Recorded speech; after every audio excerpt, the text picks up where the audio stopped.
Hi, I'm Van Phillips, European Tour winner and PGA coach, and I'm here at the site actually of one of my victories, the Mauritius Open 2006. I'm at the La Belle-Mer Plage Resort in Mauritius.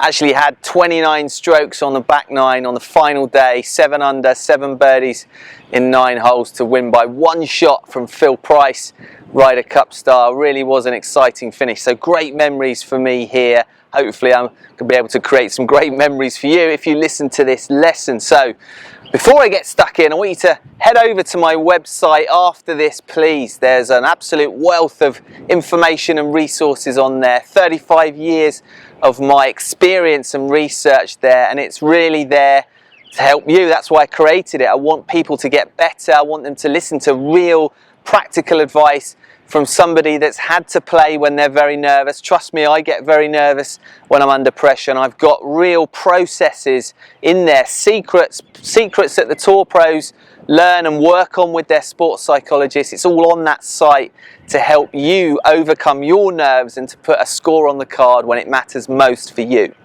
Okay, so this lesson's going to be all about how do we stop getting stuck underneath the golf ball? How do we get the club moving on a good path through the ball and hit more consistent shots? That's what we're all after.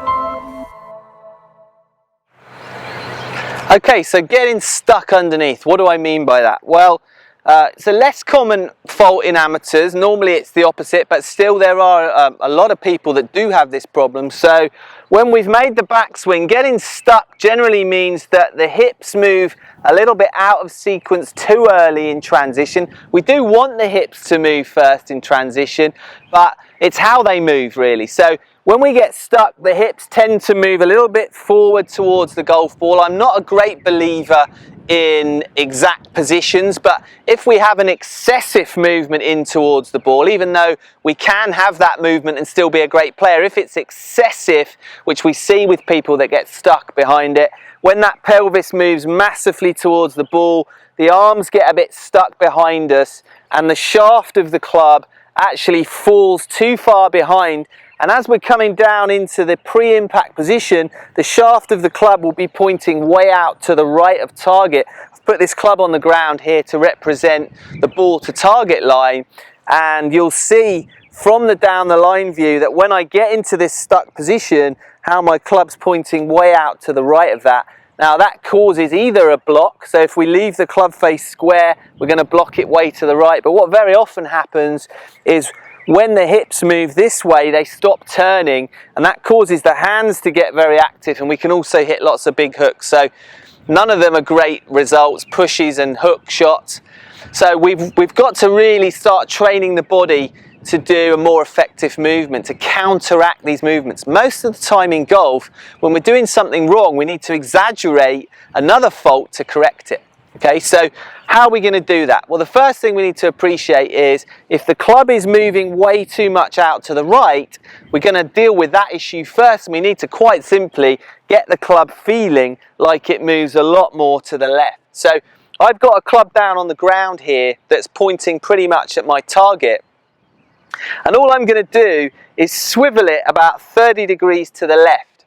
Okay, so I want you to take your normal stance. I'm still aiming squarely at my target, but in my peripheral vision now I can see this reference point. I've got the club on the floor, and it's going to give me something to follow in my peripheral vision. I'm going to try to make my club head feel like it's moving down the same direction as this guide that I've placed on the floor. Okay, so I'm going to go ahead and hit one now and you'll see from down the line.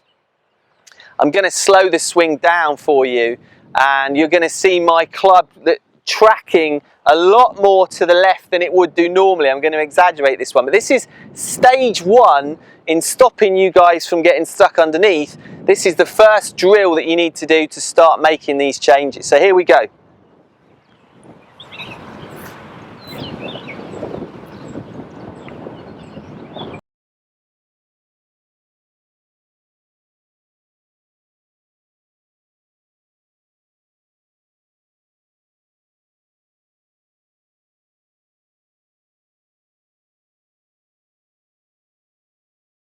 So really felt like I was coming over the top, if you like, the exact opposite of your particular problem if you're watching this video. So if we're getting stuck underneath, we have to rehearse coming over the top. Putting this club down on the ground to the left as a guide is going to help you to get that sensation. Now, the next part of this video is really key, because coming over the top is obviously undesirable as well, even though you've got the opposite problem. That's why you're watching this video.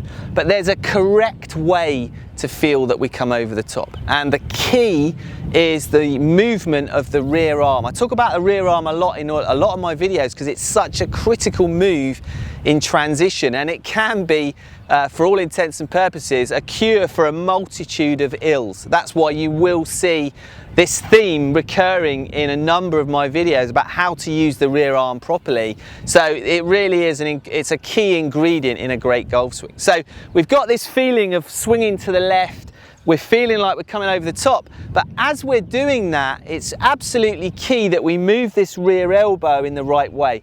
If I swing over the top and my rear shoulder and elbow work in this fashion, where my elbow gets high and the shoulder gets high, what happens is the club head gets very steep, the shaft gets very steep, and the club will literally be thrown way too far out and over the top. So we need to feel we're swinging left, but we need to make sure that as we're swinging left, the shaft of the club is still slightly shallowing. Okay, that's going to give you the right angle of attack into the ball, and it's going to also give you more power because we get more leverage when the club and the elbow works in the right way. So feeling like we're swinging left, but at the same time I want you to just rehearse this simple throwing sensation, where if we were to pick a ball up and throw a ball, you'll see how the elbow works first. Lead elbow, rear elbow works first in front of the hip, the hand is behind. So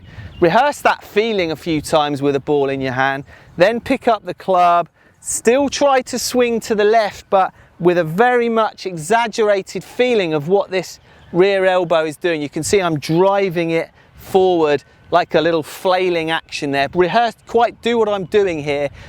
Either pick a ball up and do it, or do it without a ball as I am now, and just get this feeling of how that elbow moves forward and in front of the hip. So I'm going to hit one more. Still swinging to the left, but with this sensation of how my elbow is moving, how that rear elbow is moving in the swing.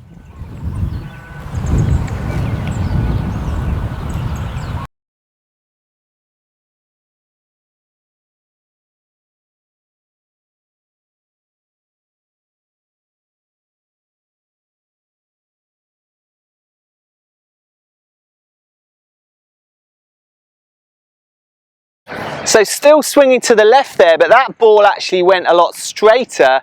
The first ball, where I tried to swing left but without this elbow feeling, I did actually pull it to the left.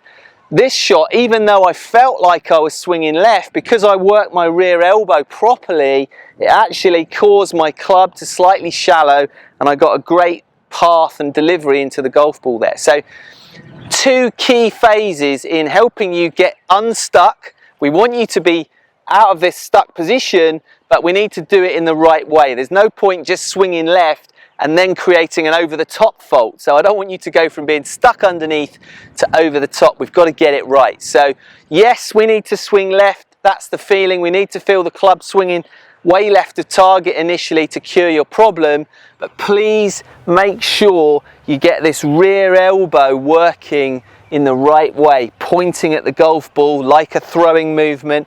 Pick a ball up, get that feeling of how you would skim a stone across water. That's another great feeling that gives you the right elbow move. So combine these two things, swing path but with the right sequence in the rear elbow, you're going to become unstuck very quickly. Head over to my website. I say it in the beginning, I always say it at the end, because I know it's going to help you. There's an incredible amount of my life's work on there. I really am conscientious about what I do, and I want you to get better. So head over there, it's going to help you a lot.